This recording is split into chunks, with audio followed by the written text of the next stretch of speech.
Alright, what's going on, guys? Over this past weekend, I've been playing a lot of Dying Light 2, and I am having a lot of fun with the game, but I'd be lying if I didn't say it has quite a bit of issues. And the issues that I noticed with the game really made me reflect on the state of AAA games as a whole right now, and it made me very thankful for what we're going to be getting in Elden Ring. If you're somebody that's been playing games for a very long time, then you probably realize that the trend gaming has been on for the past few years has not been a good one. The common standard for AAA titles, at least for the past 3 to 5 years, has been to release an unfinished game and then fix it through patches for a year or two down the line. But I believe Elden Ring, simply based on From Software's track record, is going to be the game that breaks that trend and sets the new standard for what a great game is. And I'll explain point by point. But as always, before we get started today, do me a favor and hit that subscribe button. This channel is going to be your one-stop shop for all things Elden Ring. But with that out of the way, let's get started. One of the greatest issues I have with modern games and AAA titles is that the game treats you as if you're not capable of playing it. Modern games typically have 1 to 4 hour tutorials that take you through a grueling guide to figure out how to play the game. And 9 times out of 10, there's some of the most boring and unfun experiences I've ever had. And that's not to say all tutorials are bad,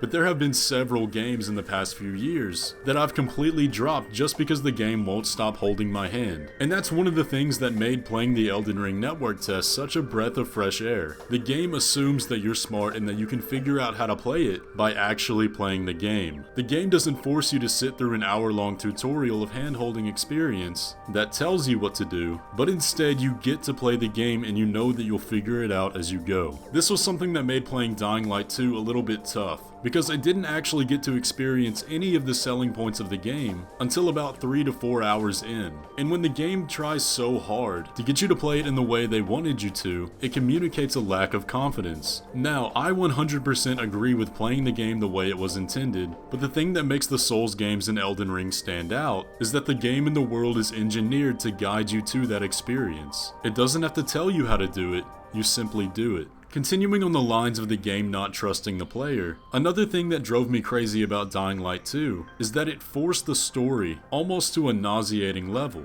The game doesn't trust me to understand the story, so it has to keep reminding me about it, even if the story of the game is very simple to understand. Elden Ring and the Souls games do the opposite. From Software's storytelling formula follows this pattern. The game is layered with a simple plot on the forefront that the game tells you about very briefly at the beginning. However, the vast majority of the story of the game is told through environmental storytelling and the descriptions of items you find throughout the world, and the story that unfolds is some of the most rich lore in all of gaming. The lore and the story of the From Software games really evolve the game to a point where it feels like you're really playing in a world that's alive beyond the actions of you, the player. And I think what makes them stand out the most is that the protagonist is not necessarily the driving factor of the story. And while yes, the actions you take do influence the ending of the game, the characters and the narrative of the game constantly remind you that you are only one of many. That if you did not fulfill your destiny, someone else would. And it's because of this approach to storytelling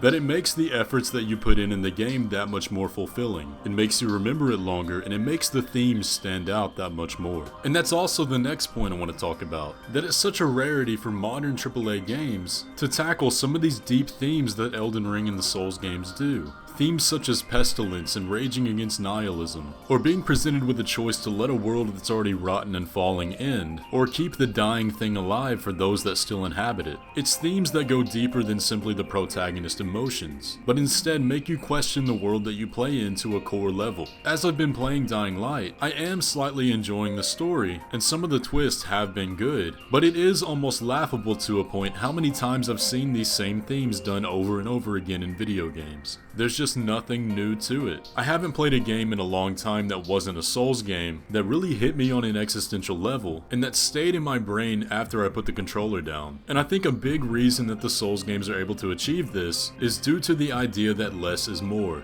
Because the story is so obtuse, you're able to project yourself onto the main character that much more than in a game where the main character already has defined beliefs and motivations. The stories in these games go so much farther than just simply good and evil, almost to the point now where there is no such thing as good or evil. And I do know that a lot of games have attempted that, but I believe Elden Ring's story is going to particularly excel in that regard.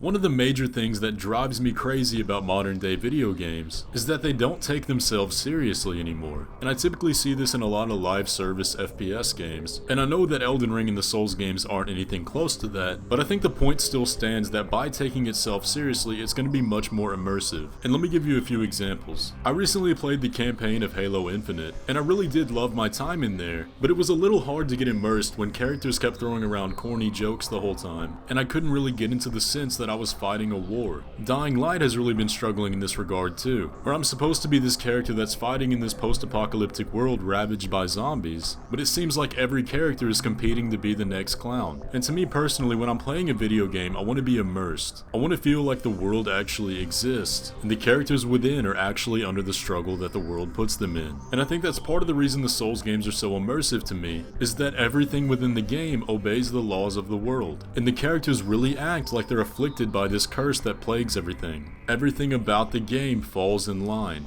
The final thing I want to talk about today is I think the most egregious trend in modern AAA games, is that we continue to get games that are unfinished sold to us at full price. And I've had this happen to me 3 times in the past 2 years, where I get really excited about a game that I can't wait to play, only to find out that the game needs another 2 to 3 years in the oven to even be presentable. And the biggest examples I can think about are the past few Call of Duty titles, where it seems like every time the game comes out, they're just horrible unfinished messes. The new Battlefield was the same way, a game that I was so hyped for and promised so much but delivered nothing. And then of course the one we all know about, Cyberpunk, one of the most anticipated games of all time, but clearly was nowhere near ready to be presented to the public. Elden Ring has already succeeded in this regard. The beta build, the closed network test that we already played, was leagues better than most games that came out last year. You could tell simply from the 1/10 of the game that we got to play that it was a finished product, and that the game was built with a passion for making games rather than making money.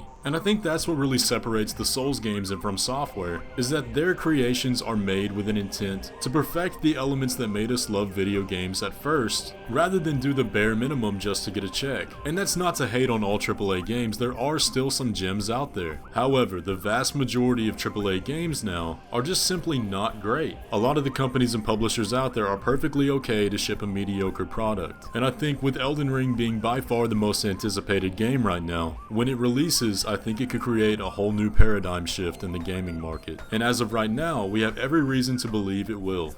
But that's going to pretty much do it for the video. I hope you guys enjoyed. If you did, please leave a like on it. And let me know your thoughts down below. Are you satisfied with AAA games now? And do you think Elden Ring is going to be the game to set us back on track to get more games that live up to their promises? But with all that, subscribe if you're new around here, and I'll catch you in the next one.